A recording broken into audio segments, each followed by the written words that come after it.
നമസ്കാരമുണ്ട്. ഇപ്പോൾ വന്നിട്ടുള്ളത് കേരളത്തിൻ്റെ ഉന്നത വിദ്യാഭ്യാസ മേഖലയിൽ വന്നിട്ടുള്ള മാറ്റങ്ങൾ, പ്രത്യേകിച്ചും വിദ്യാർത്ഥികൾക്കിടയിലും അധ്യാപകർക്കിടയിലും വന്നിട്ടുള്ള മാറ്റങ്ങളെക്കുറിച്ച് സംസാരിക്കാൻ വേണ്ടിയിട്ടാണ്. അവർക്ക് വന്നിട്ടുള്ള പുരോഗതിയാണ് ഇന്നത്തെ വിഷയം. പണ്ടത്തെ കാലത്ത് വിദ്യാർത്ഥികൾ അവർ സ്കൂളുകളിലേക്കായാലും കോളേജുകളിലേക്കായാലും പോയിരുന്നത് അധ്യാപകർ പകർന്നു നൽകുന്ന അറിവ് സമ്പാദിച്ചുകൊണ്ട് ജീവിത വിജയം നേടുന്നതിനു വേണ്ടിയിട്ടായിരുന്നു. അതിനായി ചെല്ലുന്ന വിദ്യാർത്ഥികൾ അധ്യാപകർ പറയുന്നത് കേട്ട് അനുസരിച്ച് പഠിച്ച് മികച്ച ജോലി കരസ്ഥമാക്കിയിരുന്നു.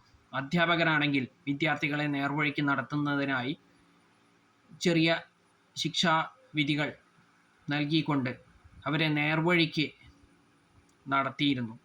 അവർക്ക് മികച്ച വിദ്യാഭ്യാസം നൽകിക്കൊണ്ട് അവരുടെ ജീവിത വിജയം ഉറപ്പാക്കിയിരുന്നു. എന്നാൽ ഇന്നത് മാറി. ഇന്നത്തെ കാലത്ത് സ്കൂളുകളിലേക്കും കോളേജുകളിലേക്കുമൊക്കെ വിദ്യാർത്ഥികൾ ചെല്ലുന്നത് സഹപാഠികളെ തല്ലുന്നതിനും കൊല്ലുന്നതിനും, അധ്യാപകരെ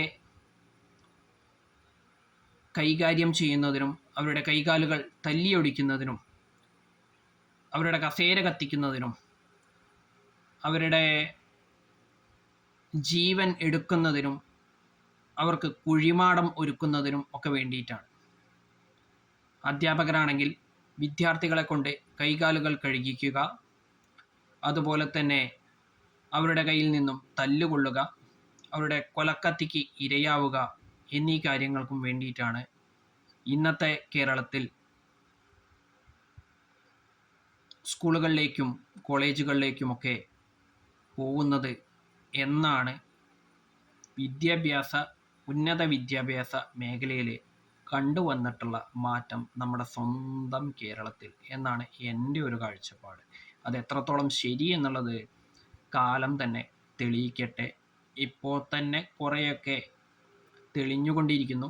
ഇനിയുമേറെ തെളിയട്ടെ എന്ന് ആഗ്രഹിച്ചുകൊണ്ട് തൽക്കാലം നിർത്തുന്നു. നന്ദി, നമസ്കാരം.